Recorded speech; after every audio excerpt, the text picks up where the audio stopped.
Senhor, te bendizemos. Todas essas canções foram para o teu louvor. O nosso desejo é que o Senhor tenha se agradado de cada uma delas. Elas expressam a tua grandeza, mas também demonstram os nossos sentimentos. O quanto te apreciamos, o quanto te honramos e o quanto te amamos. E te bendizemos, Pai, por cada um dos teus atributos, mas especialmente pela obra de Cristo realizada na cruz e na ressurreição, na poderosa ressurreição. E nós clamamos para que hoje, enquanto lemos a Bíblia, consideramos os versículos, o teu Espírito Santo aplique cada verdade ao nosso coração. E leve o nosso coração a encantar-se, a bendizer ao Senhor por esse grande milagre, que foi o de Cristo ressurgir de entre os mortos. Nós pedimos por isso no nome de Jesus. Amém. Amém. Meus irmãos, eu quero conduzi-los a 1 Coríntios capítulo 15. Vamos lá, por favor.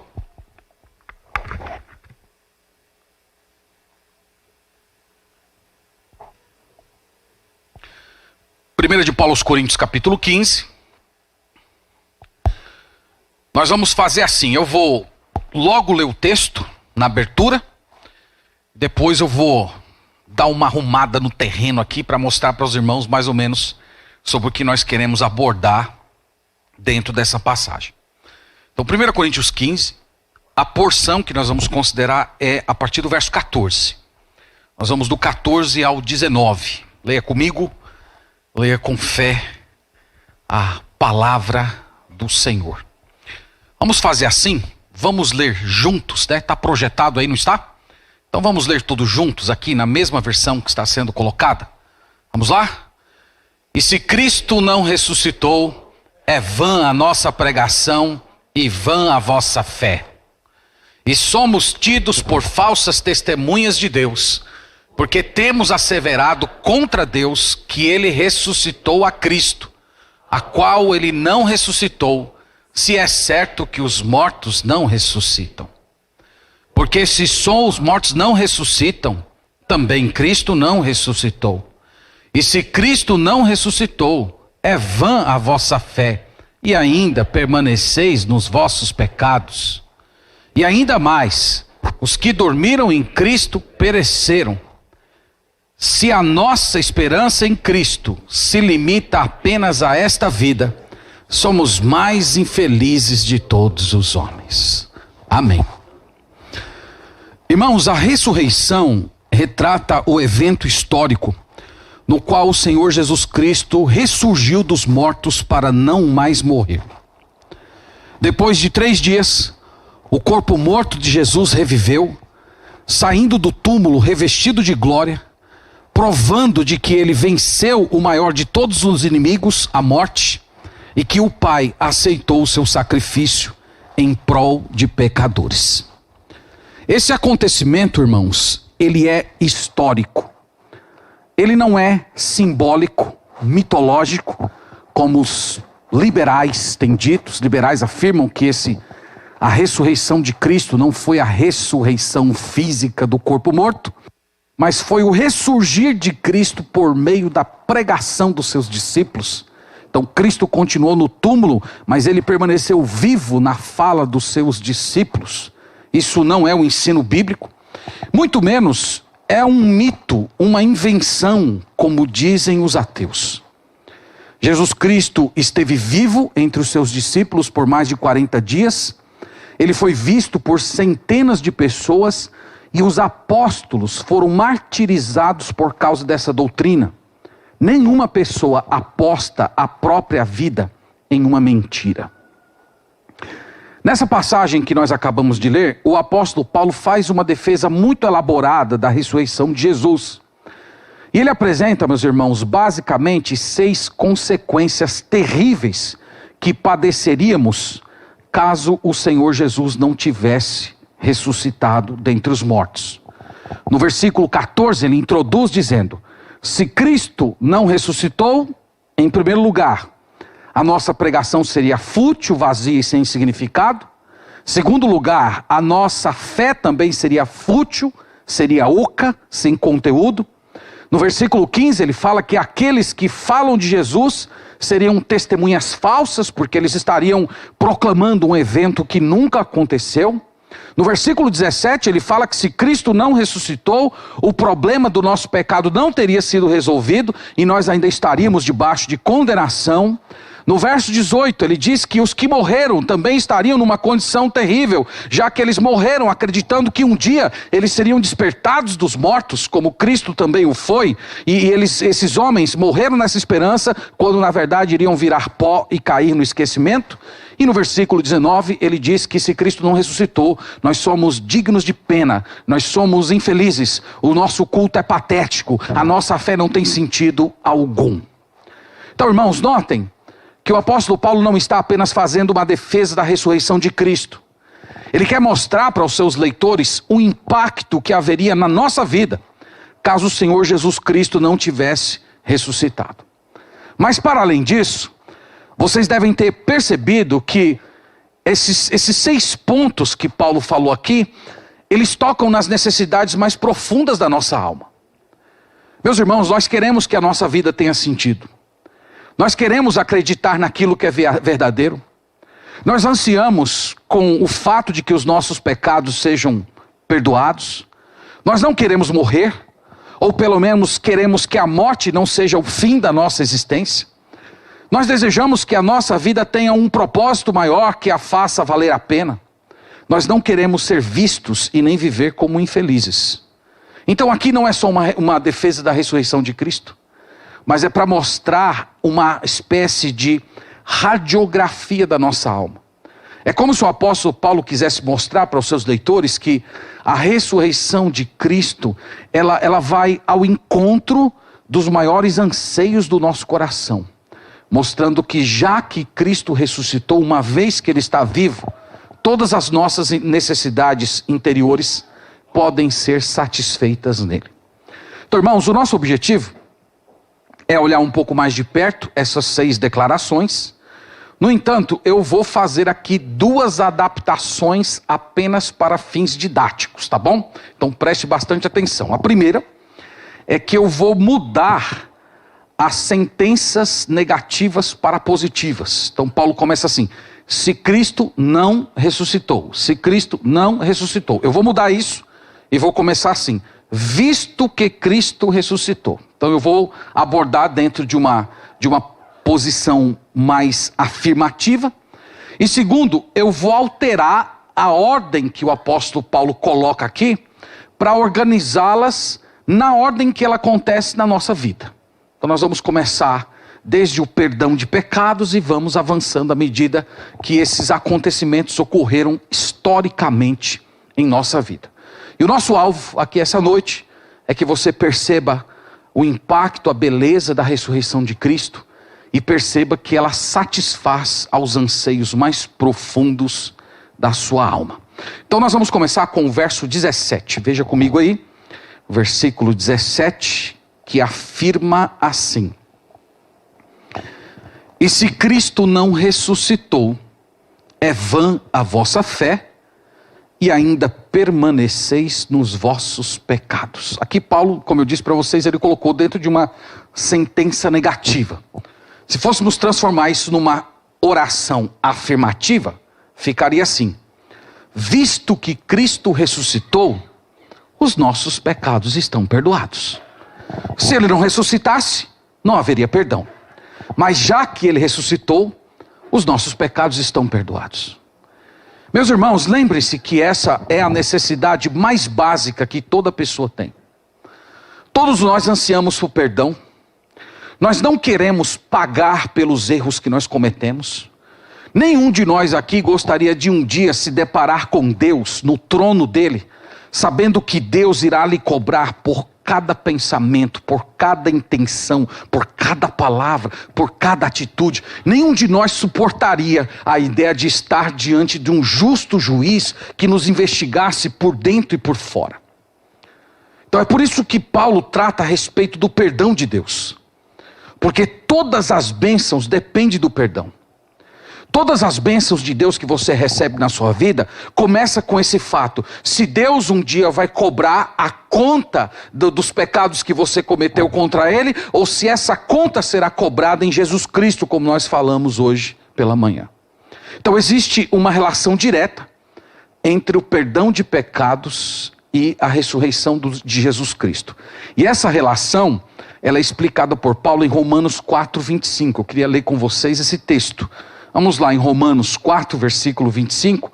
E note nesse versículo a relação entre a ressurreição do Senhor e o pagamento dos nossos pecados. Romanos 4, verso 25. Falando aqui do Senhor Jesus Cristo, ele disse assim: o qual foi entregue por causa das nossas transgressões e ressuscitou por causa da nossa justificação. Então percebam que há uma conexão direta entre a justificação e a ressurreição de Jesus. É como se a ressurreição validasse o sacrifício do Senhor Jesus. Na cruz, a absolvição dos nossos pecados foi garantida a justificação, o perdão. E na ressurreição é como se o Pai estivesse dizendo assim: filho, eu aceito esse sacrifício me basta, esse sacrifício satisfaz os meus anseios de justiça, portanto eu acolho o seu sacrifício como um pagamento em lugar de pecadores. Então é nesse sentido, irmãos, que a ressurreição de Cristo tem tudo a ver com a nossa salvação, e é por isso que nós celebramos esse evento. Todos vocês que estão ouvindo essa pregação e ainda não entregaram a Jesus, eu espero que vocês lembrem disso. Vocês necessitam de perdão. Mesmo que você nunca parou para refletir sobre isso, mesmo que você fuja de ficar considerando questões referentes ao pós-morte, ao juízo final, ao comparecer diante de Deus para dar conta da sua vida, mas o fato é que há uma parte da sua alma que clama por absolvição. Nenhum de nós gostaríamos de estar um dia na presença de Deus e ouvir: culpado, condenado, apartai-vos de mim para o inferno, preparado para o diabo e os seus anjos, como está lá no Evangelho de Mateus. E a ressurreição de Cristo é a resposta para esse anseio. Você pode crer que Jesus Cristo morreu e ressuscitou por você. Você pode acreditar que essa obra foi um pagamento pelos seus pecados. E você que já é convertido ao Senhor Jesus Cristo, eu espero que você se console com esse pensamento. Uma vez que Cristo ressuscitou, você não está mais debaixo dos seus pecados. Você não está mais debaixo da condenação. Não vai haver exclusão da presença de Deus. Não vai haver veredito de condenado. Você vai ser recebido por Cristo no novo céu e na nova terra, porque Cristo ressuscitou. E como eu disse, irmãos, essa é a maior necessidade da nossa alma. Vamos ao segundo elemento aqui presente na ressurreição de Cristo, agora no verso 14. Volte comigo lá para 1 Coríntios, capítulo 15, versículo 14. Vamos ler a declaração de Paulo, depois inverter para colocar numa sentença afirmativa. No versículo 14 lemos assim: se Cristo não ressuscitou, é vã a nossa pregação e vã a vossa fé. Então, se Cristo não ressuscitou, a pregação, a nossa fé não tem sentido nenhum. Mas, irmãos, visto que Cristo ressuscitou, a nossa fé não é vã, ela possui conteúdo, ela possui um alicerce. E esse alicerce é o próprio Cristo. Então, já que Cristo ressuscitou dentre os mortos e está vivo hoje, nós podemos depositar nele toda a nossa confiança e esperança. Eu não sei se você já parou para pensar nisso, mas no interior de cada ser humano há um desejo de encontrar uma pessoa com quem possa contar em qualquer circunstância. Isso faz parte da radiografia da nossa alma. Todos nós queremos ter alguém que apoie, todo mundo quer alguém que dê suporte, que não fale, que seja confiável. Você já confiou em alguém e descobriu no final que essa sua confiança foi vã? Você já confiou algo a alguém e percebeu que aquela pessoa não era digna de confiança? Nós fomos feitos para confiar. Nós fomos criados por Deus como seres dependentes. Então nós temos essa necessidade de relacionamento, de dependência. Quando o nosso Deus colocou os nossos pais no jardim do Éden, o Senhor os colocou ali naquela condição para que eles vivessem para a glória de Deus, confiando que o Senhor iria suprir eles de tudo o que eles necessitassem. E embora o pecado tenha entrado nesse mundo, nós ainda carregamos essa necessidade, esse senso de dependência está no nosso DNA. Então, irmãos, essa necessidade de confiar, de ter alguém com quem contar, ela é satisfeita na ressurreição de Cristo. A nossa fé não é vã. Nós podemos confiar nele. Nós podemos depender dele.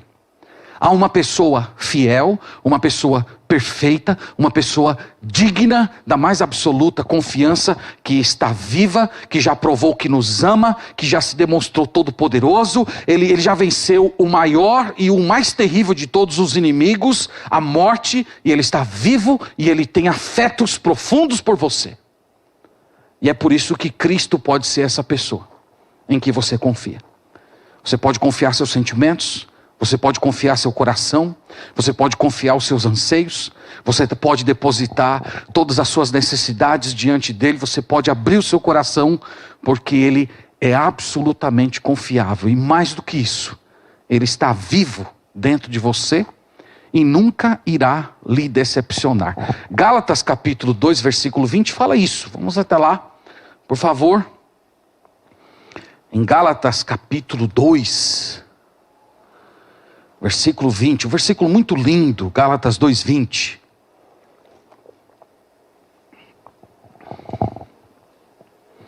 Ele fala da ressurreição de Cristo, não só como Cristo saindo do túmulo, mas como Cristo vivendo dentro do nosso coração. Ele fala assim: logo, já não sou eu quem vive, mas Cristo vive em mim. E esse viver que agora tenho na carne, vivo pela fé no Filho de Deus, que me amou e a si mesmo se entregou por mim.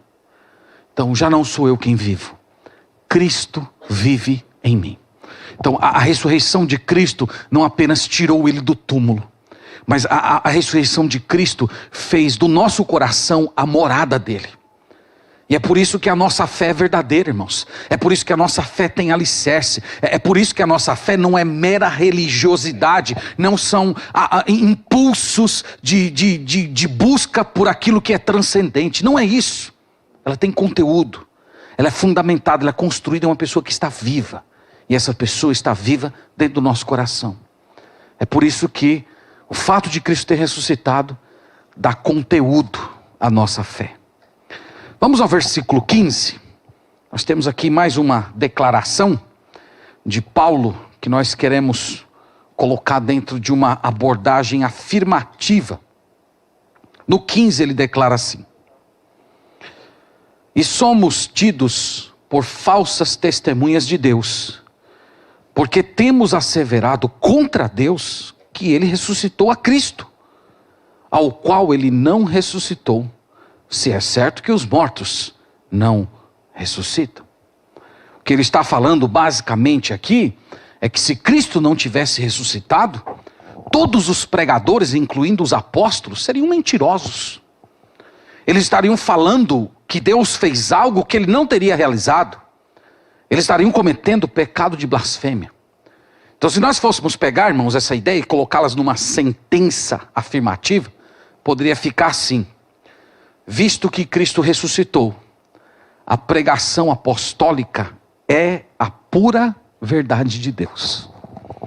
Então essa declaração que Cristo ressuscitou, ela é absolutamente fiel. Os apóstolos, irmãos, eles foram testemunhas da verdade absoluta. A verdade absoluta existe, e mais do que isso, ela é uma pessoa. Vocês sabem que a nossa geração aprendeu que a verdade é subjetiva. Ela é pessoal.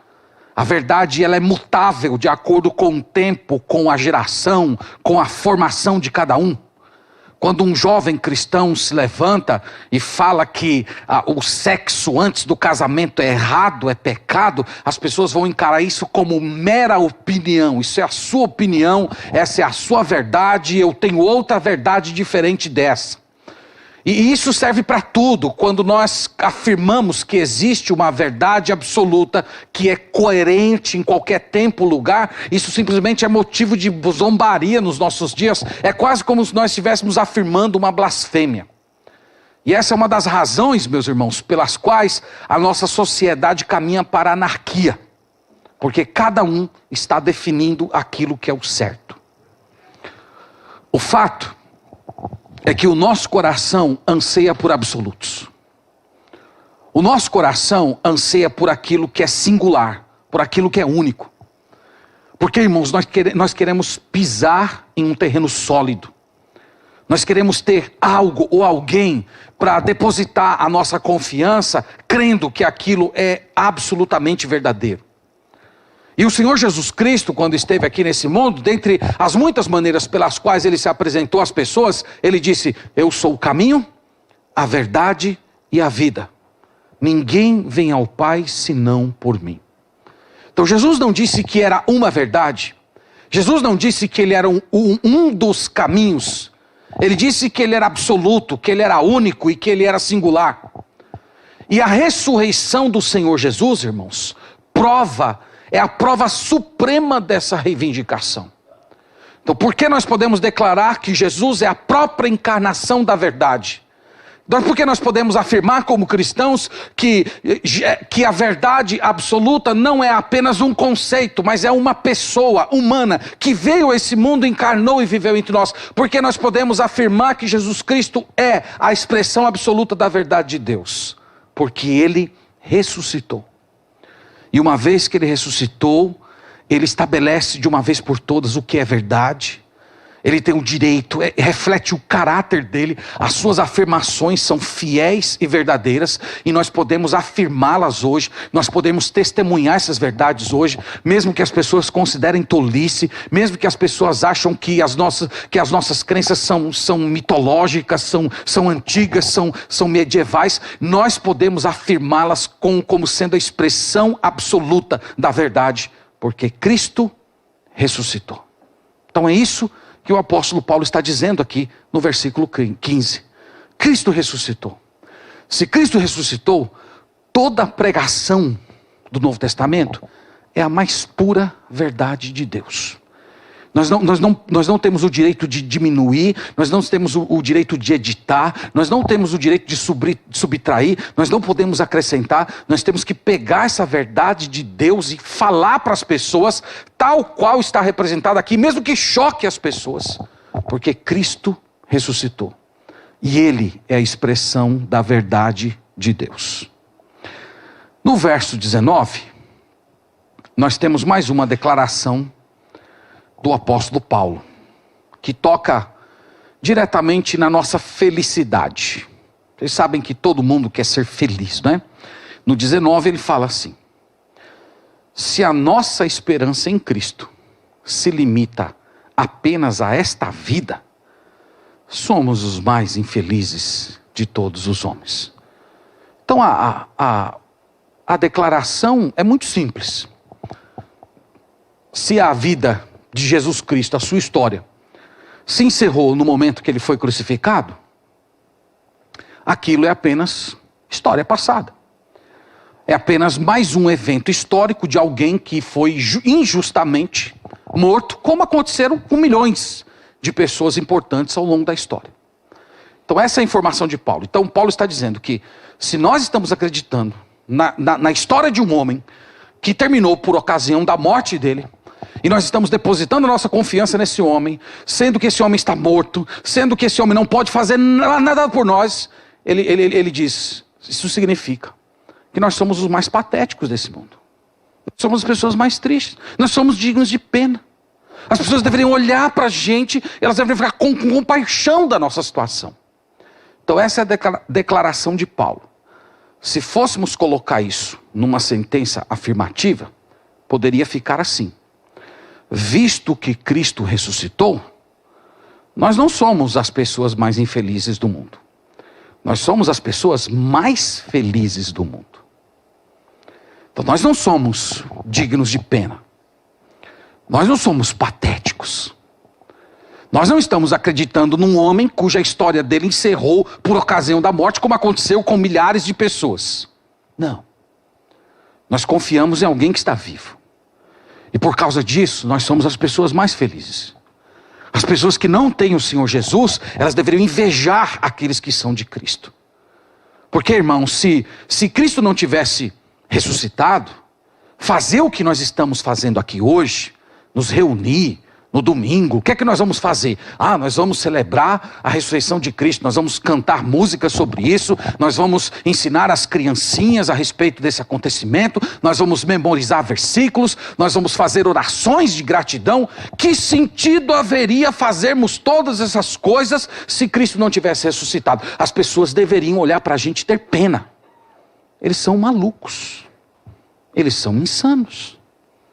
Eles estão comemorando, eles estão celebrando um fato que não aconteceu. Eles são como pessoas que vivem de alucinações.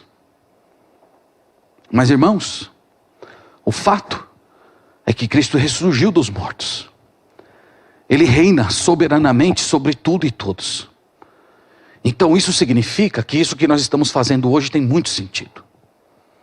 Isso significa que todo o nosso esforço que nós realizamos para obedecê-lo, para viver para Ele, para lutar contra os nossos pecados, para lidar com as nossas deficiências, todo o esforço, toda a energia que nós gastamos para tentar mortificar o nosso próprio eu, carregar a nossa cruz, tudo isso vale a pena. E é por isso que ele termina esse capítulo, lá no versículo 58, dizendo: porque no Senhor o vosso trabalho não é vão. Por que não é vão? Porque Cristo está vivo. Porque Cristo vai recompensar. Porque um dia nós vamos comparecer diante dele e nós vamos ser recebidos como fiéis para entrar no seu novo mundo.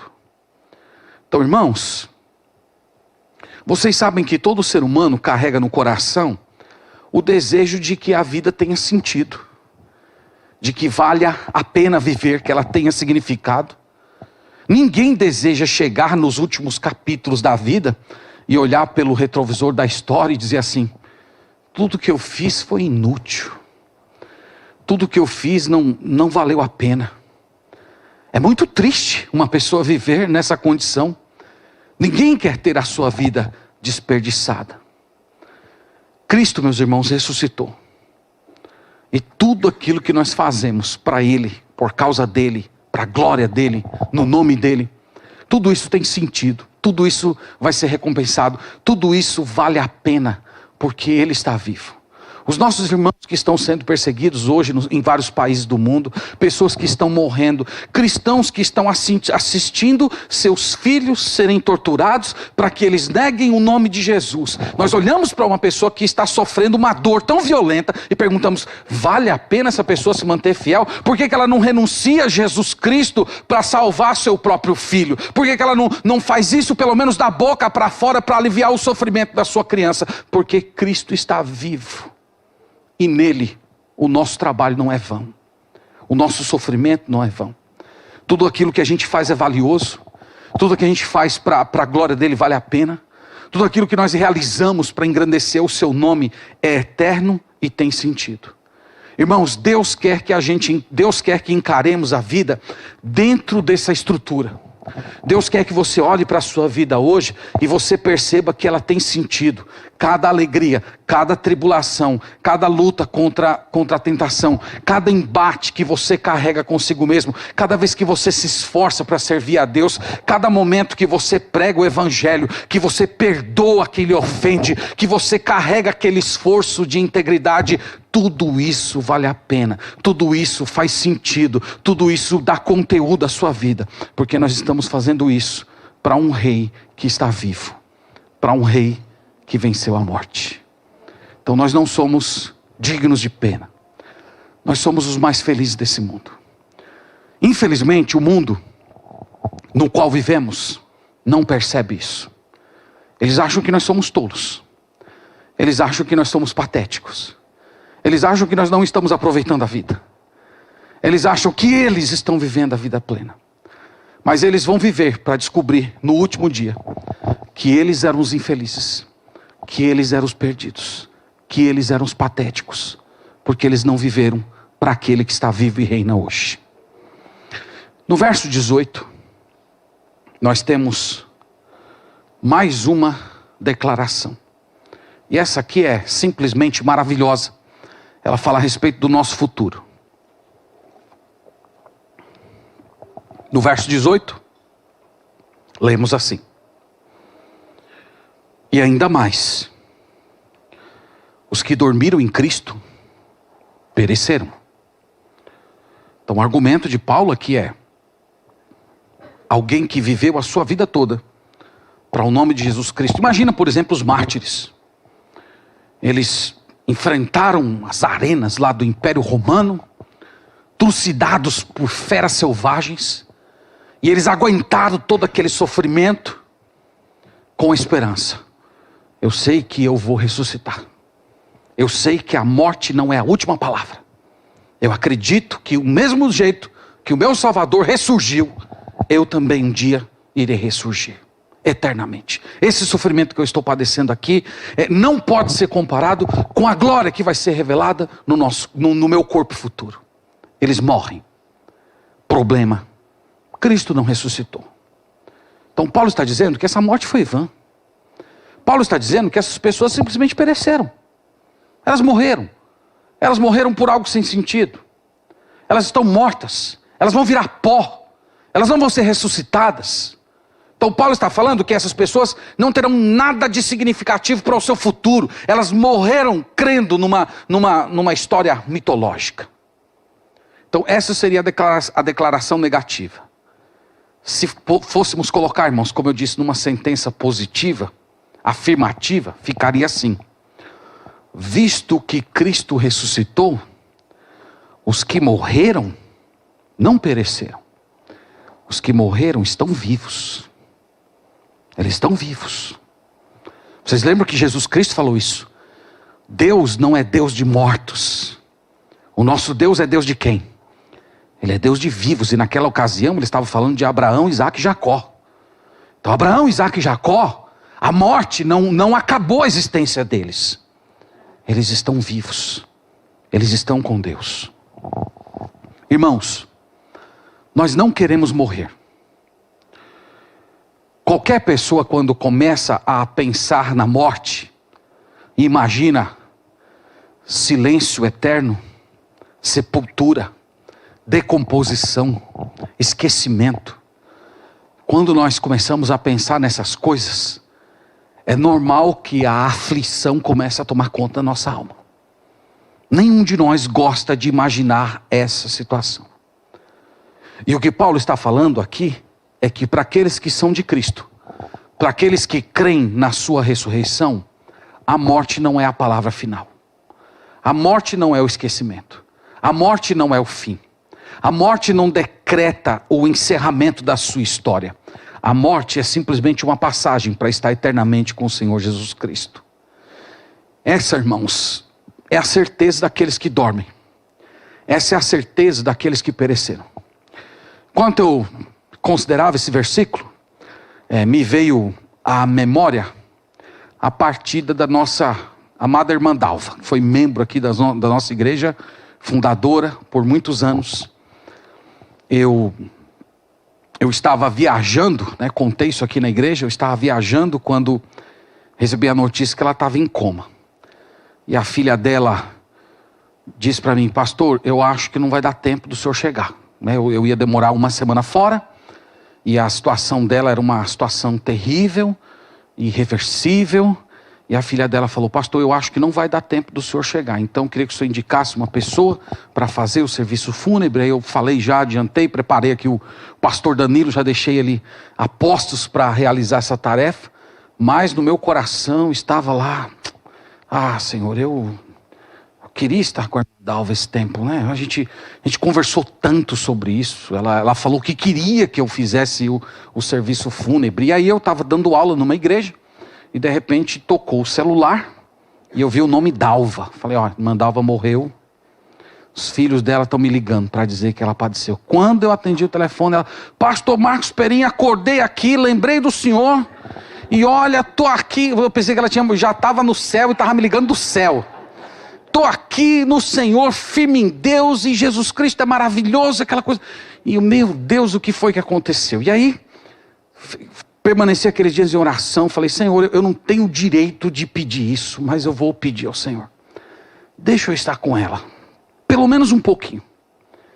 E aí quando foi um dia antes de eu voltar, a filha dela falou, pastor, os médicos não explicam o que está acontecendo.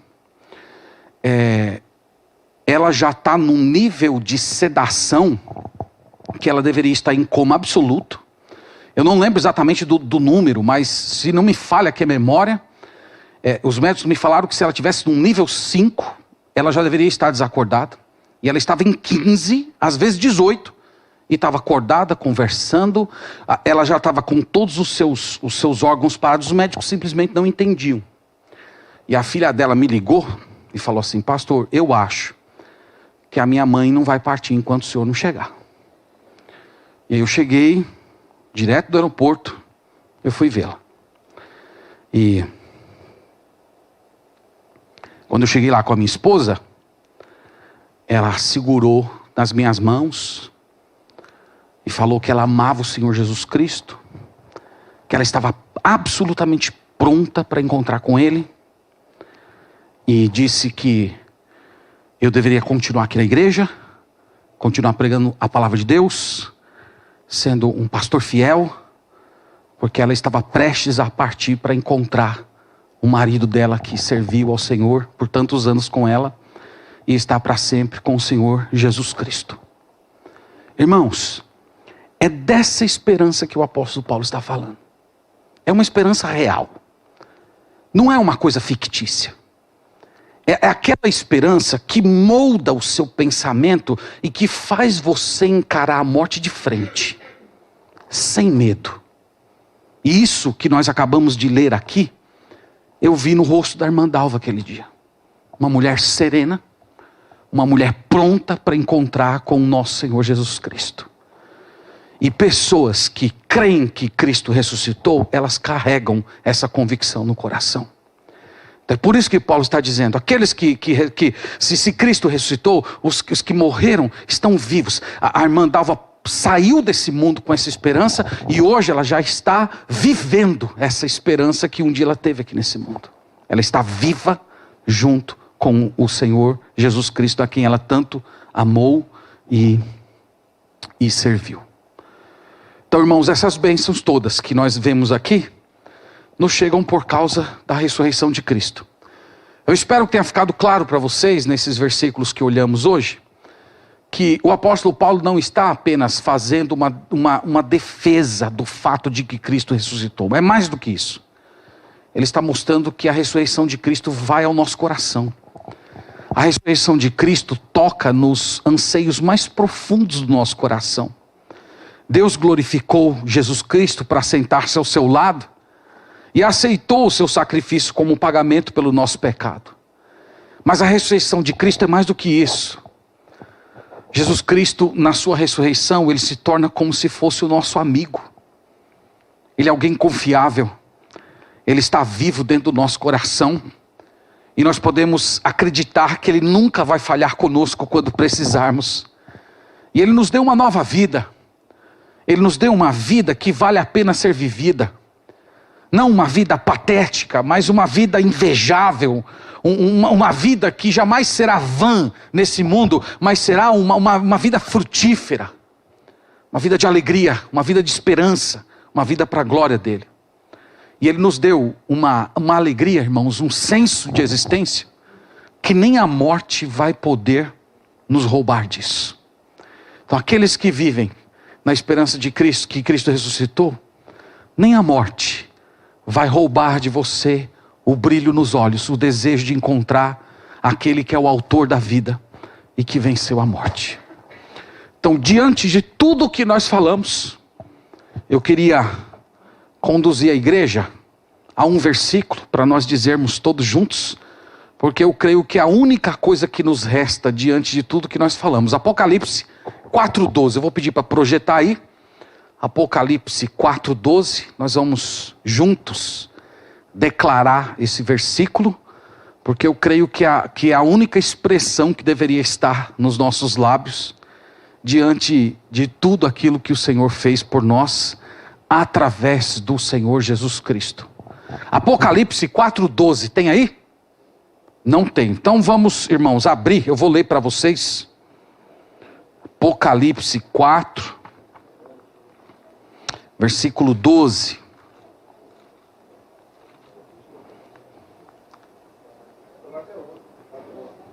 Desculpe. Irmãos, é o 11, viu? Perdão. Apocalipse 4:11. Diz assim: Tu és digno, Senhor e Deus nosso. Vamos ler juntos, está projetado ali. Quando eu entendi que não tinha, eu entendi agora, viu? Agora caiu a ficha aqui. Demorou meia hora, né? Estava processando aqui o negócio. Vamos lá, lemos juntos. Tu és digno, Senhor e Deus nosso, de receber a glória, a honra e o poder, porque todas as coisas tu criaste, sim, por causa da tua vontade, vieram a existir e foram criadas. Amém, amém, amém. E Apocalipse capítulo 5, versículo 12, é o próximo versículo. Apocalipse 5, versículo 12, lemos juntos também. Proclamando em grande voz: digno é o Cordeiro que foi morto, de receber o poder e riqueza e sabedoria e força e honra e glória e louvor. Que seja essa, irmãos, a confissão dos nossos lábios diante dessa verdade maravilhosa. Cristo ressurgiu dos mortos. Ele está vivo e ele não mais morrerá. E a vitória dele sobre a morte é a garantia que um dia também nós ressuscitaremos, nós receberemos um novo corpo. Amém, amém. Vamos orar ao Senhor nesse momento. Nós te bendizemos, Senhor, nós te agradecemos por ler a tua palavra. Nós agradecemos por esse texto tão magnífico. Nós te louvamos porque o Senhor não apenas ressuscitou dentre os mortos, mas o Senhor deu sentido à nossa história. A tua ressurreição garantiu o perdão dos nossos pecados. Ela dá conteúdo à nossa fé. Ela apresenta Jesus Cristo e o proclama como sendo o caminho, a verdade e a vida. Ela garante que a nossa vida hoje tem sentido, que ela vale a pena ser vivida e que no Senhor o nosso trabalho não é vão. E também nos dá a certeza futura de que um dia nós ressuscitaremos e todos aqueles que já partiram estão vivos, porque o Senhor é Deus de vivos e não de mortos.